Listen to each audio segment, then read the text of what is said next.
just a turkey leg at Universal. I'm like it don't hit the same as Disney's. Whereas like yeah, Disney, I still think about that fucking bread pudding that I got the last time we went there, bro. At Epcot, That breakfast, yeah, that it was good. shit Yeah, was fucking insane for a little pricey, $8 for like kind of a little thing, but it was worth it. It was so good. I literally still think about that like at least once a month.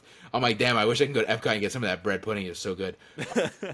So even yeah, and that's a quick service thing. That's in like Germany or whatever in like one of the pavilions at Epcot.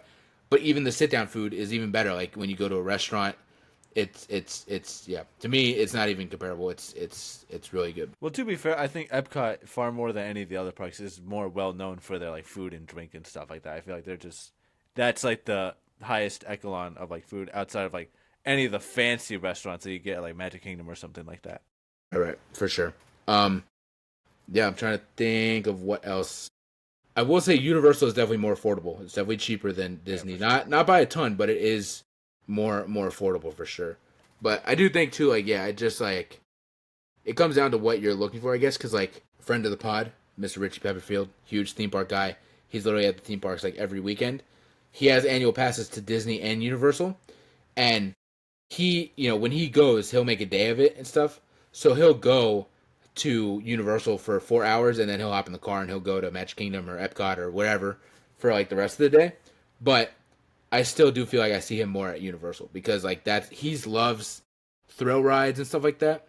So like if he's going to Orlando for the weekend, he's definitely making sure he's stopping at Universal. Whereas Disney, I could see him maybe skipping out on a trip. You know what I'm saying? Whereas Universal, I feel like he's like, no, I definitely want to get on like Hulk and Velocicoaster, so I'm going there first to make sure I do that.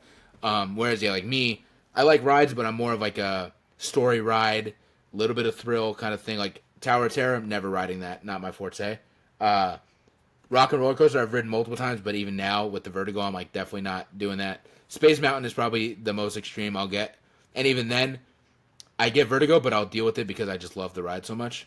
Um, so yeah, that's probably why I more so prefer Disney because they just have more options, I think, and more immersive aspects of their parks than Universal You does. know what Universal has that Mm, Disney doesn't have? mm. Voodoo Donuts.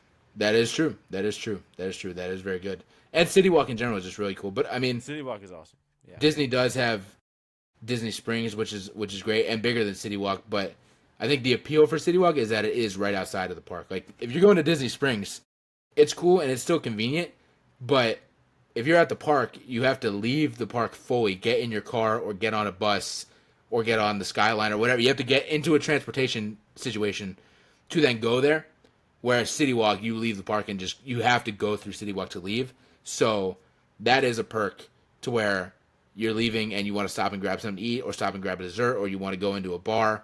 It's all right there. You don't have to go, okay, let's go back to the car and drive 10 minutes to get to Disney Springs and then find parking again and then walk all the way into Disney Springs. And it's also so big that you have to figure out where to park to figure out Right. where you're going to be Yeah, closest yeah, yeah. to and da da da. City Walk, you're leaving, go in your car, and you can hop in and grab a Whopper and fries, eat it, and leave, and you didn't have to go anywhere. So that is definitely a plus for sure.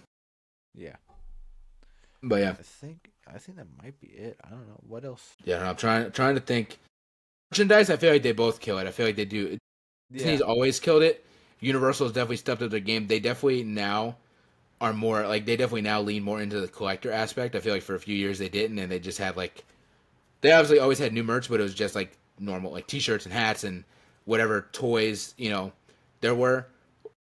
Whereas now it's like okay, you go in and they've got fucking Minion Labubus and Back to the Future, yeah, Back to the Future pins and Harry Potter pin. Like they definitely lean a lot more now into the collector aspect. Whereas Disney, I feel like has done that. They kind of started that. Like they knew okay, adults like toys and mystery boxes and all that stuff too. Um, but in general, like now looking at the landscape, I feel like they're pretty 6-7 about it. They're pretty even. Um, but yeah, I mean, I definitely have more Disney merch, but that's just because I like Disney more.